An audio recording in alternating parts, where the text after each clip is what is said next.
Hi, it's Kevin from the community farm. It's the end of November, a frosty day, and you probably hear the chainsaws at work in the background chopping down firewood. It's cold, cold weather.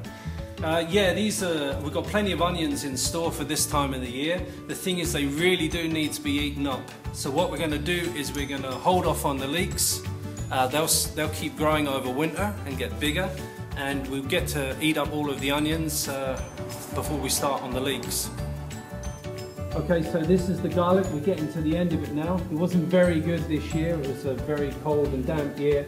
We already have garlic sown for next year and Japanese overwintering onions.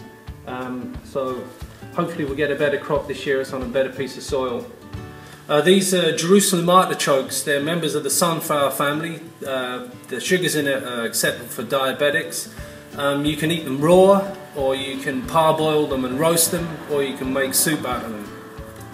Okay, so this is our salad leaf mix. There's different types of lettuce in here: Chinese cabbage, rocket, and some red mustard as well.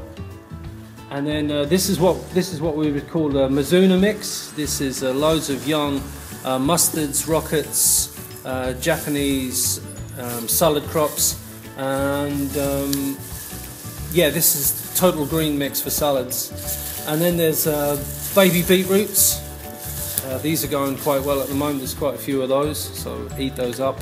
Okay, so this is the leaf beet or chard. There's 3 different colours of it. We've mainly taken most of them and put them in the field tunnel now so that we can keep them growing over winter, and hopefully we'll keep chard growing and come into the coach house all winter long.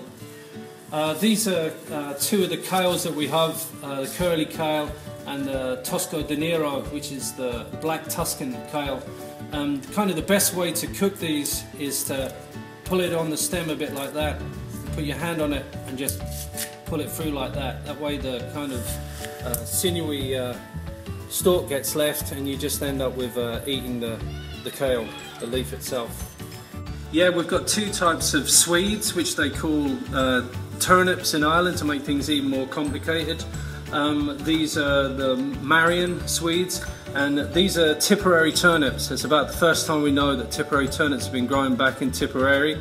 They come from a gene bank collection at the Wales-born Gene Bank in the UK, and Seed Savers grew them out about 5 years ago. These are the smaller ones that we're roguing out of the collection, because the bigger ones we need to save 100 of those, and next year we'll collect seed from those, and that will give us seed for these for the next 8 years.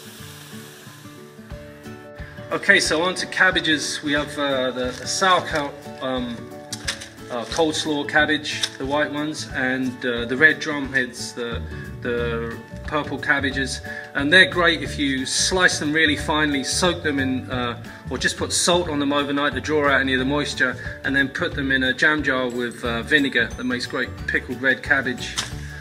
These are turnips. So the other guys were Swedes, which are called turnips. These are turnips, which are called turnips. There's 2 types. There's a golden one and a white one.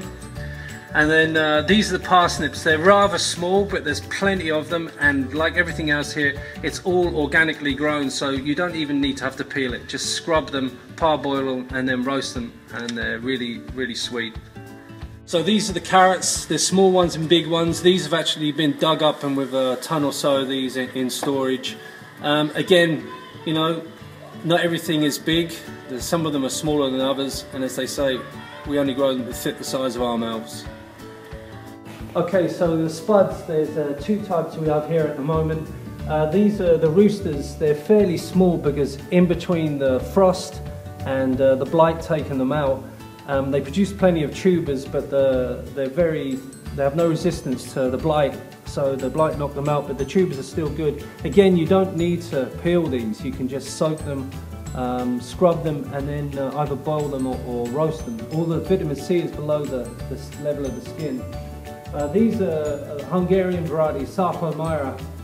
They have great blight resistance in them, and that's why you can see the size of the potatoes are much bigger. They had a much longer growing season. We've got a good load of these, and we should be saving our own seed from these as well, so won't have to buy as many seed potatoes in next year. Okay, so that's the veg from Cloughjordan Community Farm for this time of the year. We will be having Brussels sprouts for Christmas. They're out there. If there's anything that you think that we could grow that you like to eat, then let us know. You know, not bananas or pineapples or things, but anything that will grow here. And we'll be growing celery next year because somebody asked us about celery. So good luck and happy eating.